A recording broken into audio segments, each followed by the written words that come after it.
This is IA Forward, your playbook for success as an independent insurance agent. Here to help you knock it out of the ballpark are your hosts, Shane Tatum and Tonya Lead.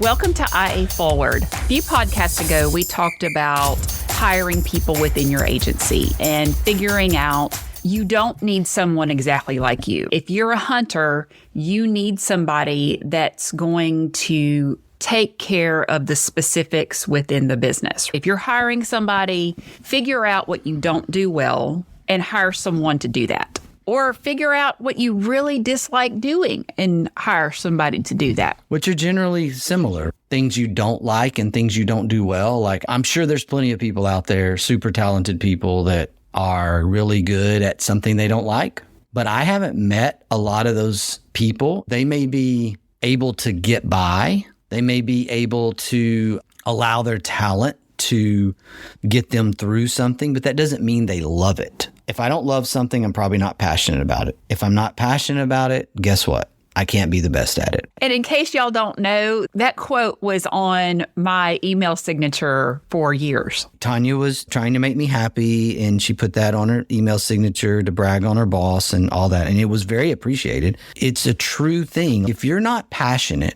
about it, then you probably can't be great at it. If you're not passionate about it, you probably don't love it. We are just these creatures that we just don't do well at things that we don't love.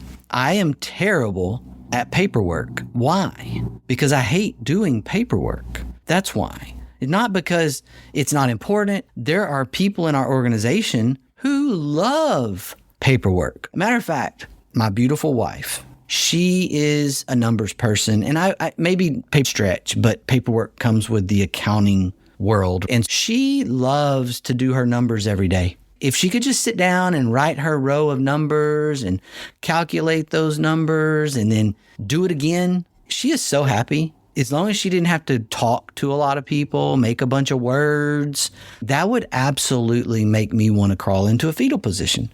We are different people.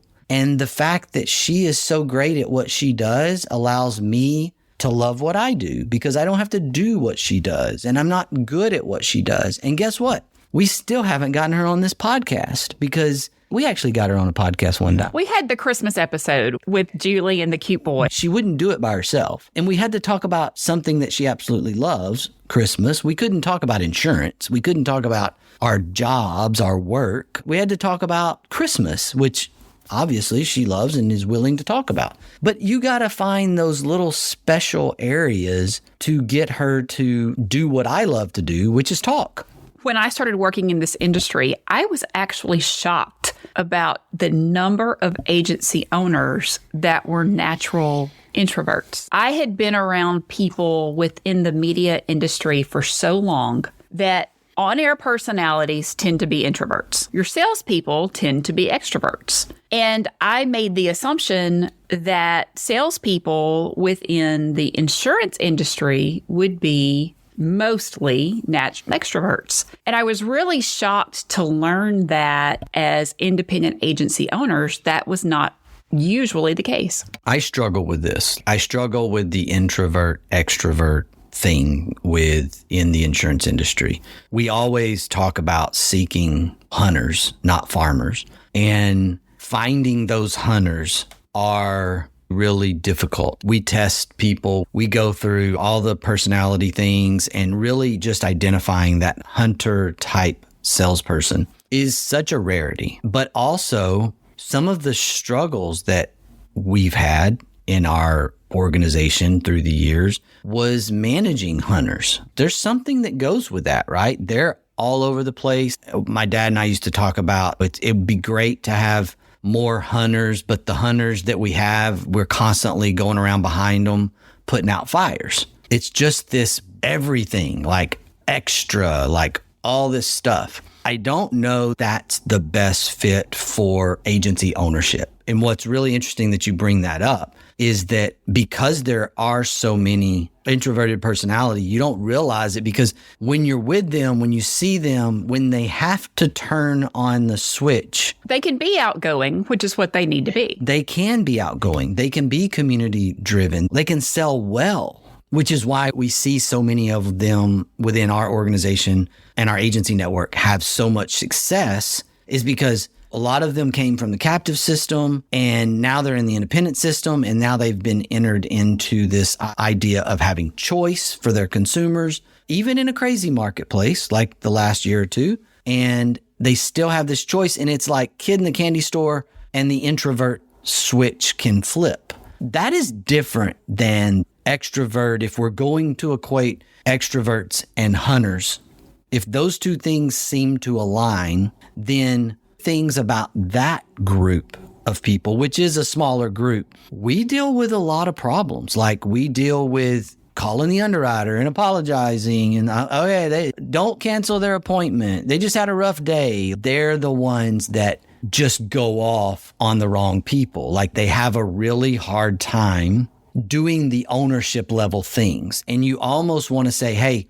you really just need to be a producer. The pure hunter probably needs people filtering, buffering them between the carrier side, the claims person, the underwriter, maybe even struggles with working with a CSR or account manager internally. And there has to be sales management in place. And look, there's a lot of really successful agencies, mostly in the commercial lines realm, who have these types of people in their organization, and they're unbelievable. When I say unbelievable, if they're set up in the right way and in the right place and given the right environment, they're making in excess of $1 million a year as insurance producers, not as an agency owner, because they're in the large commercial lines focused organization and they're writing $500,000 accounts on average because they just put out that persona and they have that confidence to go and constantly hunt the next opportunity. Again, are these the ideal people to run an independent agency? Maybe not. I'm not really sure. Historically, we've talked about two different types of salespeople. You have the hunter that is always looking for new opportunities, new prospects, new accounts. They love to go out, find the deal, get the deal closed, go to the next spot. They go to all the networking events. They join the organizations. They thrive with that idea of what is the next kill going to be? And I say that because it's a hunter. The farmer has more of that fertilizing, watering what they've already got. They're more about taking their clients they already have, finding new business with them, a very client-first mindset. Both fantastic types of salespeople, but very different mindsets in what they do. If you're that introvert agency owner and you've been the rainmaker, you got to have some balance. You can be an introvert and a hunter. I'm not an introvert, but I spent a lot of years redeveloping or correcting my behavior myself. I have spent 20 years at a minimum in development to become a CEO, a decent CEO. That was not born to be a CEO type process for me. That was develop. That was put a lot of training, put a lot of reflection on the failure, just learning how to talk, deal with people is still sometimes a struggle. I don't always say specifically what I'm trying to say. I had a really good friend. We were talking about this very thing, about communication, and he made the comment of have someone else take notes. If you're in a group meeting, have someone else take the notes. And his purpose for that was so that you could see if they heard what you were trying to communicate. Because if they write down what they hear, which is natural, but you were saying something completely different in your mind, there's your disconnect. You take a hunter personality, extrovert hunter, and you put them in a CEO spot, which is what we do in some cases with independent agency ownership, and you say, become a CEO now with no practice, no training, no development, you're going to see some struggles. You're going to see that person have some employment churn. There's going to be a lot of things that happen there. I'm still learning. I'm still developing, and I've been at it for 29 years. If you think about that and you put yourself in that seat, why would you, as the rainmaker, just automatically think that your best bet for growth is to go hire a hunter. You're the hunter. You're the rainmaker. You need somebody who can help you sort this stuff out. When I first started out in the media industry, I had two mentors, and they were such polar opposites that I look back now and I don't know if that's why they were best friends and worked so well together, or if they were just thrown in an office and had to figure out how to work together. But it was one of the two. And Miss Pat, to me, was Sophia Loren incarnate. Everything about her, from the way she looked, the way she spoke, the way she dressed, the car she drove, everything about her was Sophia Loren. And she was a farmer, extremely successful salesperson, knew how to take care of a client long term, knew how to really make people feel special. And then we had Marty. And Marty was the quintessential hunter. I have never known anybody in my life like her.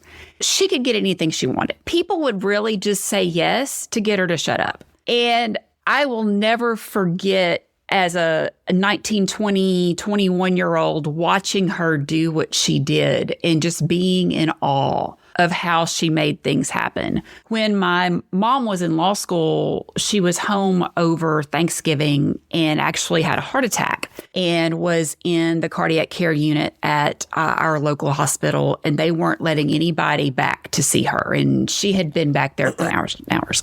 And I'm trying to negotiate to get Dad and I back there and whatever. Well, at the point that we finally, after 6 hours, got to go back there, I hear this voice as we're walking down the hall, and it is Marty's voice. And she was the sales rep for the hospital and apparently had been in my mother's hospital room for the last 2.5 hours telling everybody what they needed to be doing. And by the time we got in there, my mother was like, just get her out. It didn't matter to Marty that people had told her no. She was going to find a way to get a yes. And I feel very blessed to have been mentored by this dichotomy of personality types from a sales perspective. But there's a third type that we don't ever talk about that, from what it looks like, I think is more who I am, and that's a trapper. I know what a trapper is in East Texas, but I'm not really sure that we're talking about the same things. I want to hear more. It's a salesperson who thinks that understanding who your target audience is, buyer personas, and figuring out how to sell based on where they are in the journey. Figuring out a way to communicate the value of what the person needs where they are. Thinking that things like testimonials and case studies and social proof and figuring out how to use success to inspire people to do business with them. You know how I feel today about information selling, being an expert, but not being a hard closer, hard bully salespeople. We go back to the 80s and so forth, and we get into this kind of understanding of this salesperson persona that we made fun of on Saturday Night Live. And I've moved to this informational expertise. We would call it consultative selling in some ways. That maybe is a mashup of farming and trapping. But I really think that evolution of sales is interesting because I've been saying for several years that it's a marketer's world. But the marketer doesn't necessarily get into the client relationship. And the salesperson is still needed. The salesperson is still involved in the client relationship. And I have a brother-in-law who's a commercial producer who just happens to be incredible at this. Is there somewhere in the middle between an introvert and an extrovert? Or do we just have to classify ourselves as one or the other? It has to do with how you get your energy. So extroverts get their energy by being around other people. Introverts get their energy by being by themselves to recharge their batteries. It has nothing to do with somebody being outgoing or introspective or whatever. The real technical definition of being an introvert or an extrovert is how you recharge your batteries, by yourself or around other people. My gosh, I'm an introvert then. Did you not know this? That's why I always tell you, when I tell you I'm an introvert and you tell me that, like, you look at me like I have three heads. But yes, I am a true introvert. I am just outgoing. But at the end of the day, I'm going to crawl under the covers with the covers over my head and read my book and not talk to people.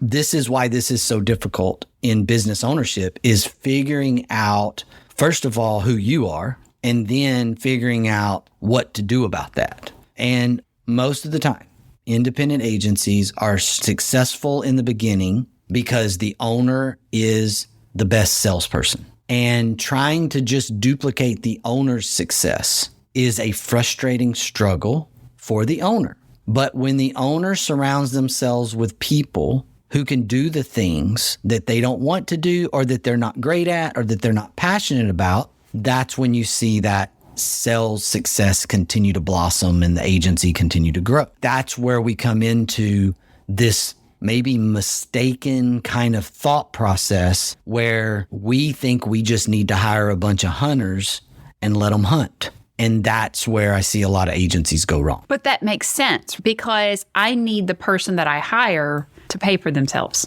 They need to generate revenue because it's costing me money.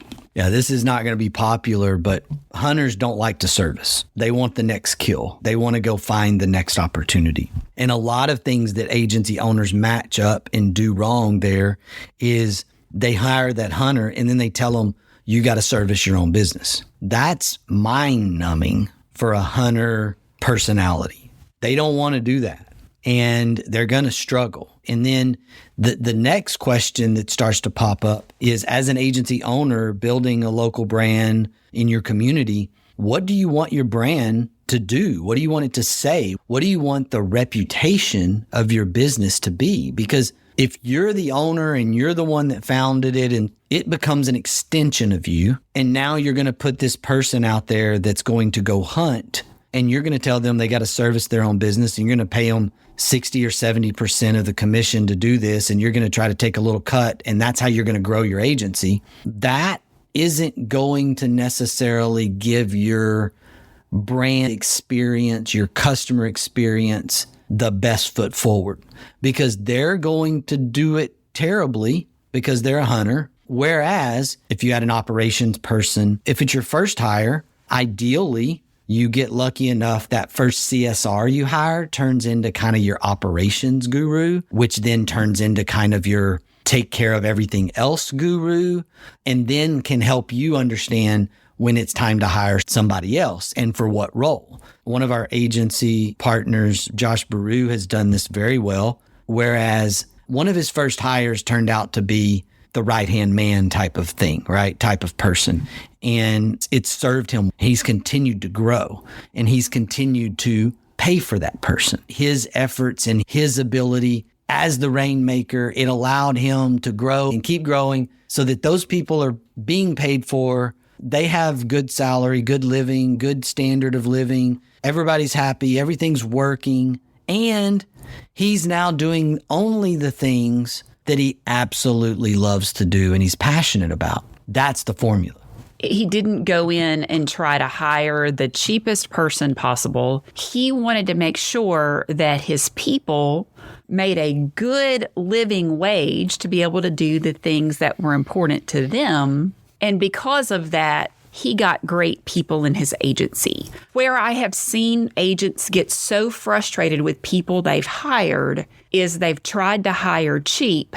And when they hired cheap, they got what they paid for. Yeah, and you become frustrated at those people and you actually created that environment in the first place. That is something I grew up witnessing in our industry. You could see the agencies that were excelling, retaining people. And in order to retain those people, you can't be cheap. That doesn't mean you have to overpay or pay people 20% above market. It takes a combination. Sometimes those things come in the form of flexibility. Sometimes those things come in the form of improved paid time off, holiday schedules, whatever it is.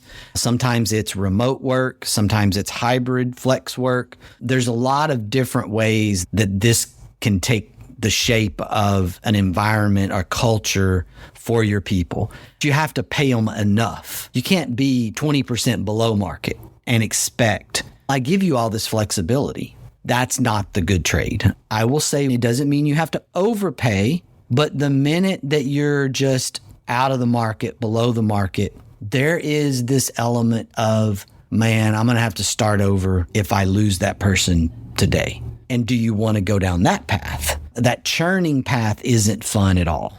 If you're trying to figure that out, you can always go through Shane's 365 method. When you get older, you realize that you've come up with some stuff that you then have forgotten about. And you always remind me of that, and I forget about it. This is where 365 comes from. We're going to hire 3 people. We're going to work them like 6 people, and we're going to pay them like 5 people. The idea was that if you did this, and we don't have it perfect, but we're constantly thinking about it. One of the first things that I ask a department leader is, do you want to replace this person? Do we need to replace this person? Can we absorb this person and improve the pay scale in that department? Like, where are we? It's always a question I ask. And it's not always we're going to absorb and I would like to adjust the pay scale upward because of these reasons. I feel like we're not where we need to be. And that's a discussion that I would have with a managing director over that department. It doesn't always work out that way. Sometimes we're at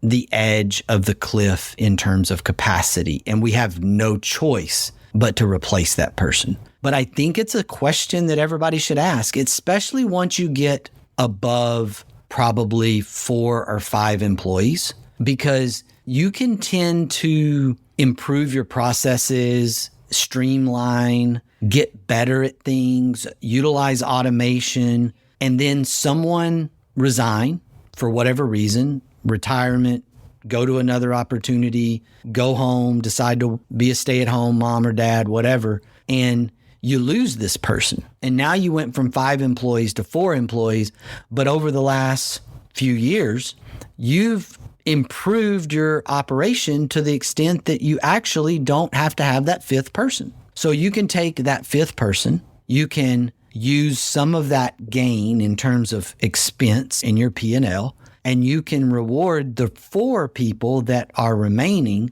with a little bit of a pay scale jump. I'm not talking about just we're going to give them a bonus one time. I'm talking about a raise that changes your pay scale. That's something that we've been trying to do through the last 5 years. Number one, we went to a pay scale. And that was something we never had. We never had a pay scale of any kind for different jobs. And so we had different people. We had people all over the place. And this isn't right. Like, this doesn't make any sense. That 365 approach can help you understand what you can do. It gives you options, and it actually creates this environment where people become extremely appreciative. Okay, so we have covered 2 totally different topics today. I know.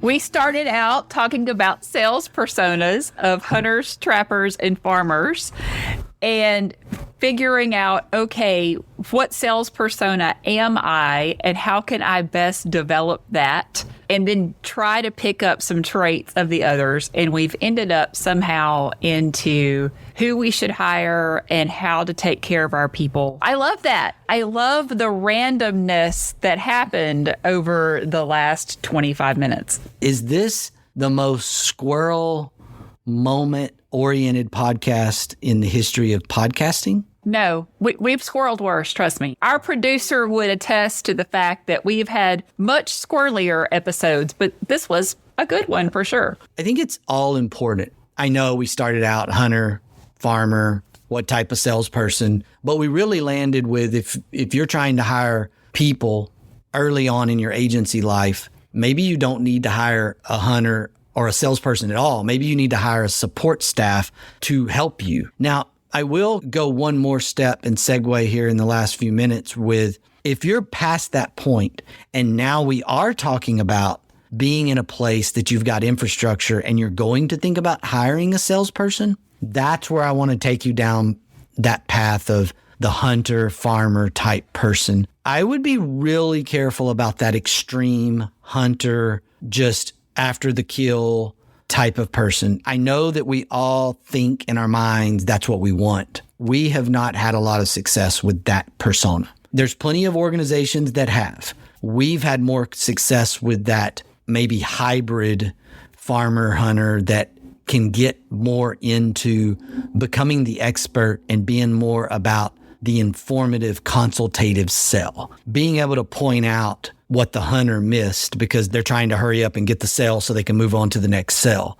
We've found many prospects that became clients that were not insured correctly with this expertise approach, with this risk management consultative approach. So if you are ready to head down this hiring a producer, hiring a salesperson role, then think really long and hard about whether you truly need the pure hunter type personality or whether you need something slightly different than that. If you find a fantastic hunter, expand and sell life insurance and send them on their way. Let your hunter be your expansion into life and health. There you go. They make really good life insurance guys, and don't try to take the life insurance guy and turn them into a property and casualty producer. But you're right. Tonya's right. That's a great place to think about expanding into if you have that type of personality that you just can't pass up.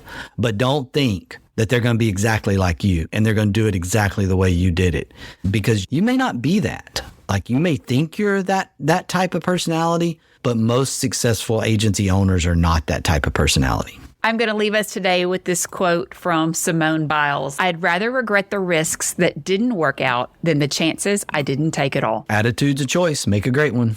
Bye, y'all. Ready to get the ball rolling with your independent agency? Learn more at IntegraAgent.com. That's IntegraAgent.com. Thank you for joining us on IA Forward. Make sure you never miss a show by clicking the subscribe button now, or learn more at IAForward.com.